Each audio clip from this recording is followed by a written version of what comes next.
ಮೈಸೂರಿನಲ್ಲಿ ಪಕ್ಷದ ಕಚೇರಿಯನ್ನ ಬೇಗ ಕಟ್ಟಿ ಅನ್ನುವಂತ ಹೇಳಿಕೆ ವಿಚಾರಕ್ಕೆ ಸಂಬಂಧಪಟ್ಟಂತೆ ತಮ್ಮ ಹೇಳಿಕೆಯನ್ನ ಗೃಹ ಸಚಿವ ಪರಮೇಶ್ವರ್ ಈಗ ಸಮರ್ಥಿಸಿಕೊಂಡಿದ್ದಾರೆ.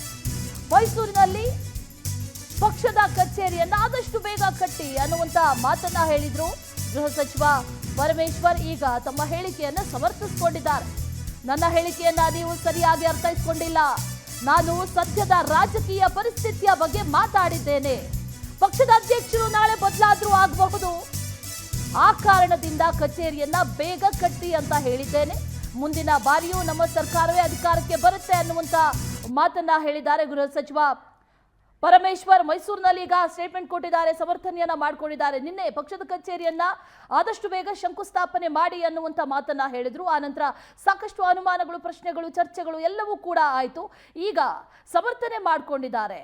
ಹಾಗಾದ್ರೆ ನಿನ್ನೆ ಸಚಿವ ಪರಮೇಶ್ವರ್ ಏನಂತ ಹೇಳಿದ್ರು, ಇನ್ನು ಇವತ್ತು ಬದಲಾದ ವರಸೆಯಲ್ಲಿ ಏನಂತ ಸ್ಟೇಟ್ಮೆಂಟ್ ಕೊಟ್ಟಿದ್ದಾರೆ, ಬನ್ನಿ ನೋಡೋಣ. ನೀವು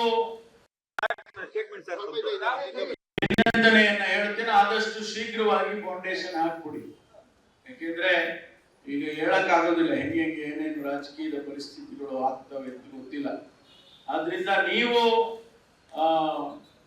ಖಂಡಿತವಾಗಿ ಆದಷ್ಟು ಶೀಘ್ರವಾಗಿ ಕಟ್ಟಡದ ಶಂಕುಸ್ಥಾಪನೆ ಮಾಡಿ ಆದಷ್ಟು ಬೇಗ ನಮ್ಮ ಸರ್ಕಾರ ಇರುವಾಗ ಮುಗಿಸ್ಬಿಟ್ರೆ ಬಹಳ ಚೆನ್ನಾಗಿರುತ್ತೆ ಅಂತ ಹೇಳಿ ಇಬ್ರು ಅಧ್ಯಕ್ಷರಿಗೆ.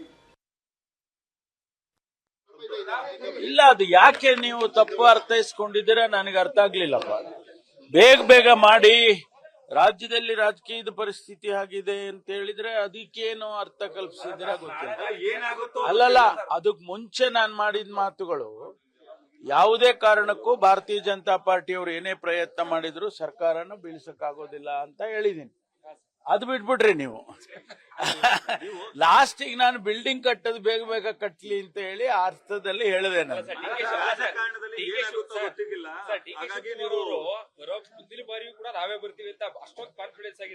ನಾನು ಇದ್ದೀನಿ. ರಾಜಕೀಯ ಅಂದ್ರೆ ನೀವೇನಕ್ಕೆ ತಿಳ್ಕೊಂಡ್ರಿ ನೀವು?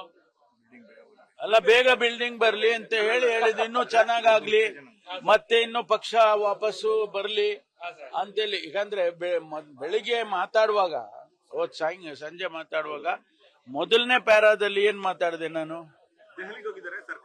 ಸರ್ಕಾರ ಅಸ್ಥಿರಗೊಳಿಸಕ್ ಹೋಗ್ತಾರೆ, ಅದು ಇದು, ನಾವು ಏನು ಗಟ್ಟಿ ಇದೀವಿ, ಸರ್ಕಾರ ಬೀಳ್ಸಕ್ಕಾಗೋದಿಲ್ಲ ಅಂತ ಹೇಳಿದೀನಿ. ಅದು ಸರ್ಕಾರದ ವಿಚಾರ.